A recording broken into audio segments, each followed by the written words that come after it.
আসসালামু আলাইকুম প্রিয় ভিউয়ার্স, কৃষিজের অন্তরে ইউটিউব চ্যানেলের পক্ষ থেকে জানাচ্ছি আন্তরিক প্রীতি ও শুভেচ্ছা। যারা নতুন কামার করছেন, মানে নতুন কামার শুরু করছেন, তাদের জন্য কিছু কথা। নতুন যারা এই কামার শুরু করেন তাদের প্রথম অবস্থায় যে সমস্যাগুলো দেখা দিবে, আর এই সমস্যার সমাধান করেই তারপর আপনার কামারটা আগায় নিয়ে যেতে হবে।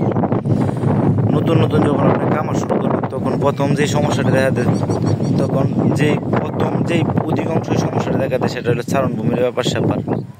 হয়তোবা মানে যখন আপনি নতুন শুরু করেন তখন হয়তোবা ভাবেন যে মানে চারণভূমি অল্প হইলে হইব বা গাছ কেটে খাওয়াইলাম, এরকম সমস্যার সম্মুখীন হইবেন প্রথম অবস্থায়।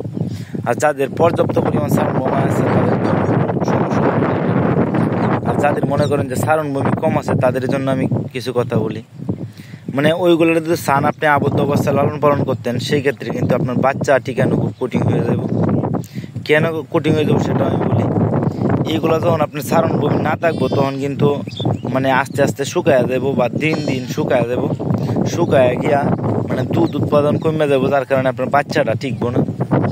আর তাদের জন্য একটা পরামর্শ থাকবো, আপনারা যদি মনে করেন যে আপনার ঘাসের জমি সংকট থাকে বা ঘাস কম থাকে, সেক্ষেত্রে যেই মাগুলা বাচ্চা দিব ওই গালারে প্রতিদিন 100 গ্রাম পরিমাণ গরুর ফিট খাওয়াবেন। যে গাভীর ফিটটা আছে, মানে দুধ নামে যে ফিটটা দিয়া এই ফিটটা খাওয়াবেন, তাহলে দেখবেন যে ইনশাল্লাহ দুধের আর সমস্যা হবে না, বাচ্চারও সমস্যা হবে না। আর তারপরে আসবে লোকে আপনার লোকের নানান ধরনের নানান কথা।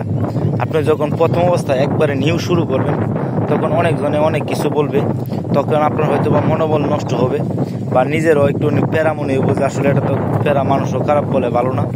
তো আসলে লোকের কথা শুনে কেউ খামার দিয়ে না, খামার বন্ধ করেন না। যদি মনে করেন আপনার খামার আছে ভাবতেছেন বন্ধ করবেন, তাহলে আপনার আসলে লসের সম্মুখীন হইবেন। আসলে বন্ধ করা কোনো সমাধান না। আপনি দেখতে হইব হাইটটা যদি আপনার চারণভূমি কম থাকে, সেক্ষেত্রে আপনার হাইটটা দেখতে হইব মিনিমাম আপনার বাড়ির চতুর্দিক দিয়া মনে হয় যে 1 কিলো জায়গা লইয়ে আপনি হাইটটা দেখবেন। যদি মনে করেন যে রাস্তা থাকে, এই যে এরকম রাস্তা থাকে, যদি রাস্তা থাকে সেক্ষেত্রে আপনি এই রাস্তার পাশে দেখবেন 1 কিলোমিটার জায়গা চতুর্দিক দিয়ে, আপনার বাড়ির চারিপাশ দিয়ে 1 কিলোমিটার জায়গা হাইটে দেখবেন যে কোন জায়গায় এরকম প্রতি একটা জমি আছে বা ফসল নাই, প্রতি জমি এই জমি নিয়ে আপনি খাওয়াইতে হইব। হয়তো বা রিজিকের মালিক আল্লাহ, এটা আমি এখনো বলতেছি, সবসময় বলতেছি, রিজিকের মালিক হইল আপনার আল্লাহ। আপনি যদি রাস্তা থাকে আপনি 1 কিলোমিটারের ভিতরে যে কোনো জায়গা নিয়ে যেতে পারবেন। আর 1 কিলো জায়গা হাইটে নেওয়া বেড়ার কোনো ব্যাপারই হয় না, কোনো ব্যাপারই না। 1 কিলো জায়গা হাইটে নিয়ে খাওয়াবেন, এটা কোনো ব্যাপার না। যদি আপনার মনোবল থাকে আর দীর্ঘ বিশ্বাস থাকে না আমি এটা লালন পালন করতে পারবো, লোকে যেটাই বলুক সেটা আমি শুনবো না, এটা আমার ফালার দরকার, যেহেতু ফালা শুরু করতে অবশ্যই এটা শেষ না করতে চাচ্ছি, ওইরকম একটা মনোবল থাকতে। আসলে লোকের কথা শুনে যদি আপনি খামার করেন বা খামার বন্ধ করেন, সেটা শুধু আপনারই লস হবে। কোনো কিছু দিয়ে প্রতিষ্ঠিত হইতে গেলে অল্প দিয়ে শুরু করতে হয়। অল্পটারে আস্তে আস্তে আপনি যখন বড় করে প্রতিষ্ঠিত হয়ে যাবেন বা আপনার অভিজ্ঞতা হয়ে যাবেন, তখন আপনার আটটা রাখার মতো কেউ থাকবো না। মিনিমাম যদি কষ্ট করে আপনি 1 বছর লালন পালন করতে পারেন, 1 বছর, তখন তারপর আপনি বুঝে যাবেন যে কখন কি সমস্যা হয়, কোন জায়গায় কোন সময় নিয়ে খাওয়ানো যায়, কখন জমি ক্ষতি থাকে আর কখন জমি ফসল থাকে। আসলে এরকমভাবে যখন আপনি মানে আস্তে আস্তে যখন আপনি মনে করেন যে অভিজ্ঞতা হয়ে যাবে, তখন কিন্তু আপনি বাড়াইতে পারবেন। যেমন আমার ব্যাপারটা আমি বলি, যখন মনে করেন যে বর্ষার সময় হয় তখন আমি বিক্রি করে কিছু কমাই।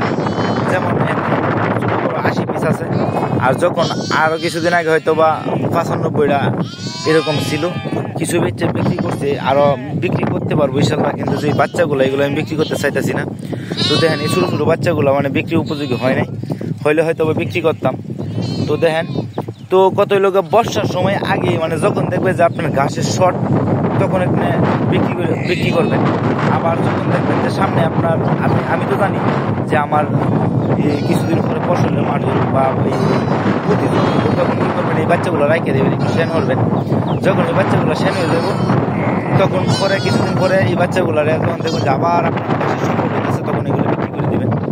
আসলে বেড়া যখন আপনি লালন পালন করবেন তখন বুঝবেন। আর তার চাইতে বড় সমস্যা হইল আমরা জানি না যে বেড়ার বাজার দর কেমন, কখন কীরকম থাকে। আমি একটা কথা বলি, আপনি যদি বাজার দরটা না জানেন তাহলে কিন্তু বেড়ার খামার করে মানে লাভ করতে পারবেন না। দেখেন এই যে একটা বেড়া, এটা বাজার দর বর্তমানে আছে লোক আপনার 7 থেকে 8,000 টাকা। এই যে সাদা সাদা সাদা ক্রসটা 30%, 7 থেকে 8,000 টাকা আছে। কিন্তু এমন সময় আইব যে এই ভেড়াটার দাম হইব আপনার সর্বোচ্চ 4,000 টাকা। আসলে এটা জানতে হইব আপনার, যদি না জানেন তাহলে ভাই কামার করতে পারবেন না। কারণ সবসময় ভেড়ার বাজার সমান থাকে না, মাঝে মধ্যে ভেড়ার বাজার অনেক বেশি হয়, আবার মাঝে মধ্যে ভেড়ার বাজার অনেক কম হয়ে যায়। আসলে এই বিষয়গুলো আপনার জানতে হইব, যদি জান না বুঝে কামার করতে পারেন তাহলে সমস্যা হইব না।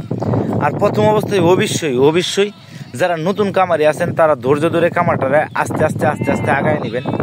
ইনশাল্লাহ দেখবেন যে একদিন আপনি সব জেনে যাবেন, সব বুঝে যাবেন, আপনার কামারটা আস্তে আস্তে বড় হবে। তো ধন্যবাদ সবাইকে, সবাই ভালো থাকেন, সুস্থ থাকেন। আমার জন্য দোয়া রাখেন, যেই কোনো পরামর্শের জন্য আমার কল অথবা মেসেজ করেন, ইনশাল্লাহ আমি উত্তর দেওয়ার চেষ্টা করব। আর ভিডিও যদি ভালো লাগে বা কথাগুলো যদি ভালো লাগে তাহলে অবশ্যই একটা লাইক বা কমেন্ট আর একটা শেয়ার দিয়ে দিন। আপনাদের একটা লাইক বা কমেন্টে আমার ভিডিও করতে আগ্রহ বাড়ে।